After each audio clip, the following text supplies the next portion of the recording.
Hello दोस्तों, आपका ये पसंदीदा चैनल विवेक सर 08। मुझे आशा है कि आप लोग बिल्कुल स्वस्थ होंगे, मस्त होंगे और अच्छे तरीके से पढ़ भी रहे होंगे। अभी देखिए 20 अक्टूबर यानी कल, बीते हुए कल में दीपावली था और दीपावली को हम लोगों ने सब लोगों ने मिल करके अच्छे से सेलिब्रेट किया, अच्छे से यानी धूमधाम से इसको मनाया। आइए हम लोग फिर से अपने क्लास पर चलते हैं, पढ़ाई की ओर चलते हैं। केमिस्ट्री के अध्याय 1 रासायनिक अभिक्रियाएं एवं समीकरण, रासायनिक अभिक्रियाएं एवं समीकरण, केमिकल रिएक्शन एंड इक्वेशन, ये फर्स्ट अध्याय है। और इस फर्स्ट अध्याय के अंतर्गत हम लोग पढ़ेंगे सबसे पहले भौतिक परिवर्तन और रासायनिक परिवर्तन। तो आइए हम लोग सीधे चलते हैं व्हाइट बोर्ड की तरफ, देखते हैं क्या दिया है। भौतिक परिवर्तन यानी फिजिकल चेंज। आइए इसको हम लोग परिभाषा से समझेंगे और इसके बाद हम लोग कुछ इसके एग्जाम्पल ले करके समझेंगे कि वास्तव में भौतिक परिवर्तन क्या होता है और रासायनिक परिवर्तन क्या होता है। और ये घटनाएं जो हैं हम लोगों के दैनिक जीवन में घटती रहती हैं। आए दिन या तो भौतिक परिवर्तन घटता रहता है या तो रासायनिक परिवर्तन घटता रहता है, लेकिन हम लोग ध्यान नहीं देते। आइए हम लोग समझते हैं क्या होता है भौतिक और रासायनिक परिवर्तन। फिजिकल चेंज, देखिए फिजिकल चेंज वह होता है ऐसा परिवर्तन जिनमें किसी नए पदार्थ का निर्माण नहीं होता है, वही कहलाता है भौतिक परिवर्तन। अथवा इसका एक परिभाषा और भी है, ऐसा परिवर्तन जिसमें या जिसको पुनः उसी अवस्था में लाया जा सकता है, उसे क्या कहते हैं? भौतिक परिवर्तन कहते हैं। आइए हम लोग इसके कुछ एग्जाम्पल से समझते हैं, तब ये आसानी से हम लोग समझ सकते हैं कि ये वास्तव में भौतिक परिवर्तन क्या होता है, इसको कैसे हम लोग पुनः उसी अवस्था में ला सकते हैं, या इसमें किसी नए पदार्थ का निर्माण नहीं होता है भौतिक परिवर्तन में।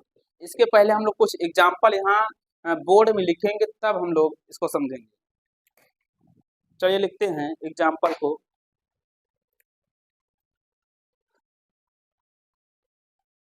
जैसे जल का बर्फ बनना, कामा जल का वाष्प बनना, कामा पंखे का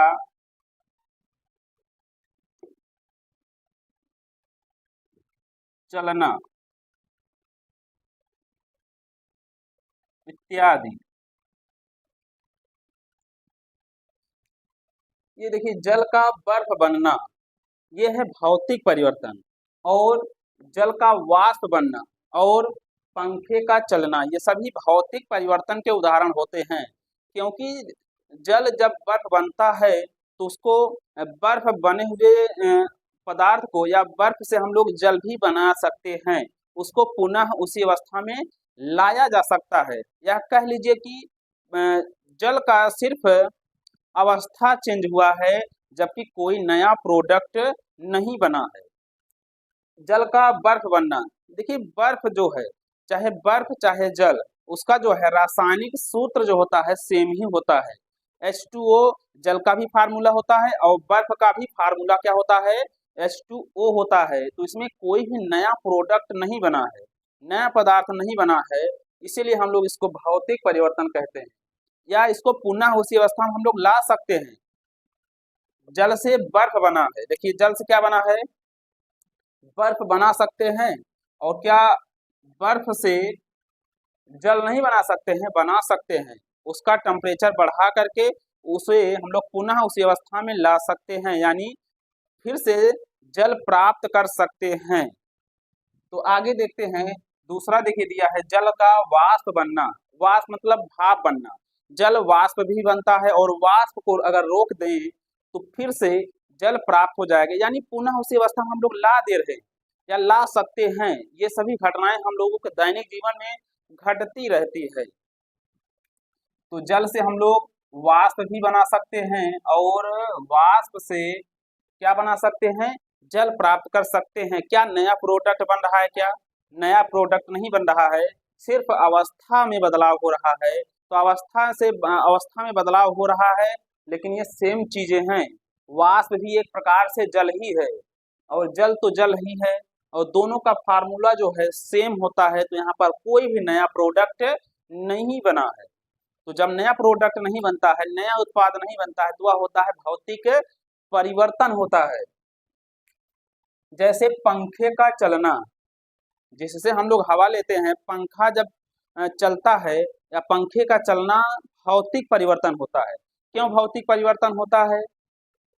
क्योंकि पंखे को बटन के द्वारा ऑन भी कर सकते हैं, ऑफ भी कर सकते हैं, या चला भी सकते हैं या बुझा भी सकते हैं। जैसे बल्ब का जलना, बल्ब का जलना भी एक प्रकार से क्या है, भौतिक परिवर्तन के अंतर्गत आता है। कैसे? आइए इसको हम लोग प्रैक्टिकली समझते हैं।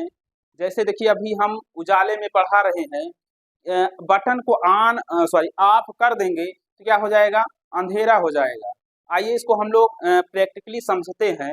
बटन को ऑफ करेंगे तो अंधेरा हो जाएगा, तो फिर से अगर बटन को ऑन कर देंगे फिर से उजाला हो जाएगा। ये हम लोग समझ रहे हैं। आइए करके देखते हैं। हम देखिए बटन को ऑफ करेंगे तो यहाँ लाइट जो है बिल्कुल क्या हो जाएगा, यहाँ अंधेरा हो जाएगा। ये देखिए, अब फिर से हम लोग उजाला कर सकते हैं, कर सकते हैं। ये देखिए बटन को हमने ऑन कर दिया, फिर से क्या हुआ, लाइट जलने लगा। तो पुनः उसी अवस्था में हम लोगों ने ला दिया है। बल्ब को एक बार बुझा दिया था, एक बार जला दिया था बटन के माध्यम से। अर्थात पंखे का चलना हो चाहे बल्ब का जलना हो, जला भी सकते हैं, बुझा भी सकते हैं, चला भी सकते हैं और बंद भी कर सकते हैं बटन के माध्यम से। तो ये सभी देखिए क्या है, भौतिक परिवर्तन के उदाहरण हैं। और भी उदाहरण होते हैं, जैसे नाखून जब बढ़ता है तो उसको काट भी सकते हैं, काटेंगे छोटा हो जाएगा और हफ्ते 2 हफ्ते या महीने छोड़ देंगे, पुनः अपनी अवस्था में आ जाएगा, अपना स्थान ले लेगा जितना था, या उससे बड़ा भी हो सकता है। तो नाखून का कटना या बाल का जो कटना होता है, बाल कटवा सकते हैं, फिर से पुनः उसी अवस्था में लाया जा सकता है। तो बाल का कटना हो चाहे नाखून जो है इसका कटना, ये भौतिक परिवर्तन होता है। ये देखिए हाथ पैर, ये हाथ है और नीचे जो पैर है, हाथ पैर का टूटना जो है कैसा परिवर्तन होता है, बताइए? यह है भौतिक परिवर्तन। क्यों भौतिक परिवर्तन है? इसको देखिए तोड़िएगा नहीं, सिर्फ प्रैक्टिकली समझिए। मान लीजिए कभी कभार हम लोग देखते हैं किसी का हाथ टूटा होता है तो डॉक्टर के पास जा करके, या पैर टूटा होता है तो डॉक्टर के पास जा करके क्या करता है, प्लास्टर चढ़वाता है। प्लास्टर क्यों चढ़वाता है? ताकि पुनः अपनी अवस्था में उसको ला सके। हाथ पैर जैसे था, देखिए हमारा हाथ ऐसे है ना, ऐसे ही बना रहेगा। कब? जब डॉक्टर से टूटा रहेगा, डॉक्टर से प्लास्टर चढ़वाएंगे, 1 महीने 2 महीने बाद फिर से अपनी अवस्था में आ जाएगा। तो हाथ पैर को तोड़िएगा नहीं, सिर्फ समझिए, साइंस को समझिए। नहीं पता लगा आप लोग हाथ पैर तोड़ लेंगे तो पढ़ने लायक भी नहीं बचेंगे, तो ऐसा नहीं कीजिएगा। सिर्फ हम लोग साइंस को समझेंगे इसके पीछे का। तो हाथ, तो ये हो गया भौतिक परिवर्तन। आइए हम लोग देखते हैं रासायनिक परिवर्तन। रासायनिक परिवर्तन देखिए क्या होता है, थोड़ा सा इसमें डिफरेंस है, बस जो ऊपर लिखा है इसमें थोड़ा सा वर्डों का डिफरेंस है और व्याख्या जो है सेम ही होगा। जहाँ है लिखा होगा वहाँ नहीं हो जाएगा, जहाँ नहीं है वहाँ है, बस सेम चीजें। जैसे यहाँ देखिए रासायनिक परिवर्तन को इंग्लिश में क्या कहते हैं, केमिकल चेंज। ऐसा परिवर्तन जिसमें किसी नए पदार्थ का निर्माण होता है। इसमें देखिए नहीं होता है और इसमें क्या होता है, होता है। इसमें नहीं होता है और इसमें होता है, सिर्फ इतने का फर्क है। देखिए इतने का फर्क है। इसमें नए पदार्थ का निर्माण होता है, इसीलिए इसको क्या कहते हैं, रासायनिक परिवर्तन कहते हैं। और अथवा में देखिए एक परिभाषा दिया है, ऐसा परिवर्तन जिसको पुनः उसी अवस्था में लाया जा सकता है, उसे क्या कहते हैं? रासायनिक परिवर्तन कहते हैं। ऐसा परिवर्तन जिसको पुनः उसी अवस्था में ना लाया जा सके, यहाँ देखिए ना लगाया जाएगा, ना लाया जा सके, और यहाँ देखिए क्या था? लाया जा सके। तो इतने का डिफरेंस है बस, लाया और ना का, और सब देखिए सेम चीजें हैं, सभी देखिए क्या है? सेम चीजें हैं इसमें। तो ऐसा परिवर्तन जिसको पुनः उसी अवस्था में ना लाया जा सके उसे क्या कहते हैं? रासायनिक परिवर्तन कहते हैं। आइए इसको हम लोग कुछ एग्जाम्पल से समझते हैं, क्या होता है रासायनिक परिवर्तन।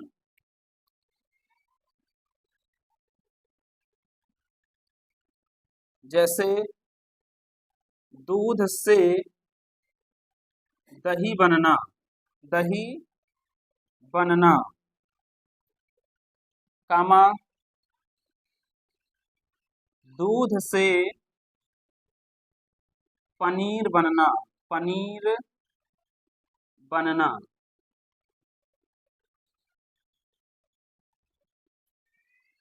कागज का जलना, कागज का जलना, कामा मोमबत्ती का जलना,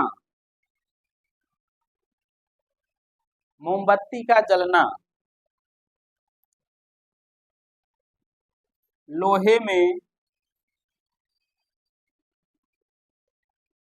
लोहे में जंग लगना इत्यादि,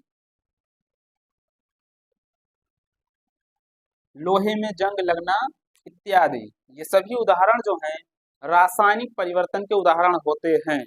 आइए इसको हम लोग और डिटेल से समझते हैं कि इसके एग्जाम्पल के क्या मतलब हैं, कैसे ये रासायनिक परिवर्तन हो रहा है। चलिए समझते हैं। ये देखिए दूध से दही का बनना, दूध से हम लोग दही तो बना सकते हैं, क्या आप लोग या हम या कोई और दही से दूध बना सकता है? इसका प्रैक्टिकल करके आप लोग देख लीजिएगा, कोई भी ऐसी विधि काम नहीं करेगा जिससे कि दही से दूध बनाया जा सके, रिवर्स उसको उसी अवस्था में नहीं ला पाएंगे। दूध से दही हम लोग बना सकते हैं, दूध से दही बन सकता है दोस्तों, लेकिन दही से दूध कभी भी नहीं बन पाएगा, कभी भी या कोई भी नहीं बना सकता है किसी भी विधि के द्वारा। तो ये क्या हुआ?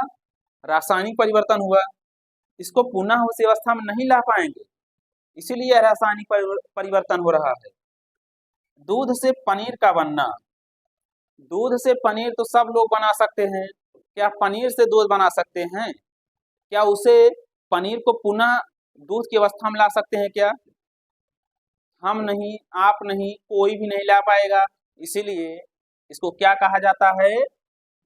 रासायनिक परिवर्तन कहा जाता है, क्योंकि इसको पुनः उसी अवस्था में नहीं ला पाएंगे। और इसमें देखिए नया प्रोडक्ट बन रहा है, नया पदार्थ बन रहा है, जब नया प्रोडक्ट बने या उसको पुनः उसी अवस्था में ना लाया जा सकेगा तो वही होता है रासायनिक परिवर्तन होता है।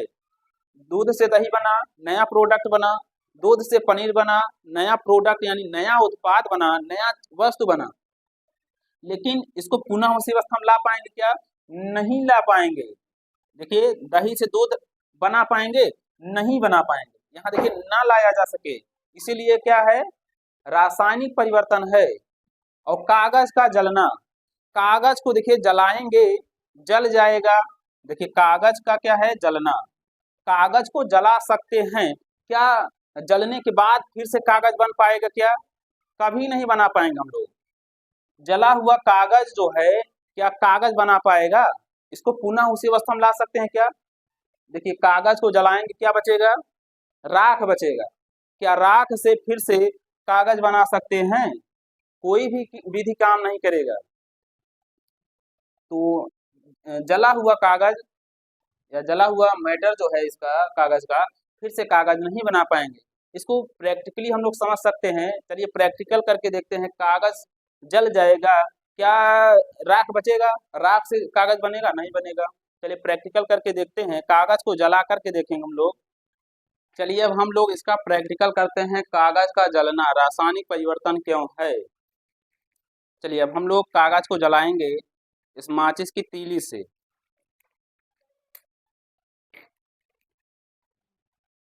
ये देखिए कागज हम जला रहे हैं। अब कागज जलने के बाद क्या बचेगा आप लोग जानते ही हैं। अब देखिए हम थाली में इसको जो भी बचेगा उसको रखेंगे, आपको इसको दिखाएंगे क्या बच रहा है।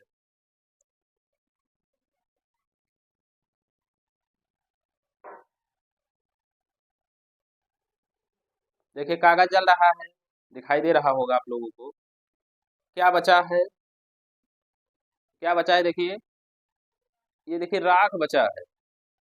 अब इस राख से क्या फिर से कागज बना पाएंगे, ये वाला कागज ऐसे बना पाएंगे। ये हमने फिर से फाड़ा है कागज, क्योंकि ये तो जला दिया था। फिर से एक फाड़ा है दिखाने के लिए, क्या फिर से ऐसा कागज इस राख से बना सकते हैं। इस राख से कभी भी नहीं बना पाएंगे। देखिए इतना थोड़ा राख बचा है। अब इतने थोड़े से राख से, थोड़ा सा राख हो चाहे ढेर सारा राख हो, इतना बड़ा कागज या इससे छोटा भी कागज नहीं बन पाएगा। तो ये हुआ रासायनिक परिवर्तन, कागज का जलना। क्योंकि जला हुआ कागज जो है फिर से अच्छा सा कागज नहीं बन पाएगा। इसको हम लोगों ने देखिए प्रैक्टिकली देखा है। तो कागज का जलना क्या हुआ, रासायनिक परिवर्तन हुआ। और यहाँ एक चीज और लिखा है देखिए, मोमबत्ती का जलना, मोमबत्ती का पिघलना जो है भौतिक परिवर्तन होता है, जबकि मोमबत्ती का जलना ये होता है रासायनिक परिवर्तन। आइए हम लोग, दीपावली का माहौल चल रहा है या दीपावली का जो त्योहार है अभी बीत चुका है, तो मोमबत्ती पड़ा हुआ है। तो इस मोमबत्ती को जलाएंगे और आप लोग, हम लोग इसके पीछे का साइंस समझेंगे कि ये केमिकल चेंज हो रहा है कि फिजिकल चेंज हो रहा है, रासायनिक परिवर्तन हो रहा है कि भौतिक परिवर्तन। आइए करके देखते हैं, इसको जलाएंगे और इसके पीछे का हम लोग साइंस जानेंगे कि रासायनिक परिवर्तन क्यों हो रहा है, या भौतिक परिवर्तन होगा कि रासायनिक परिवर्तन।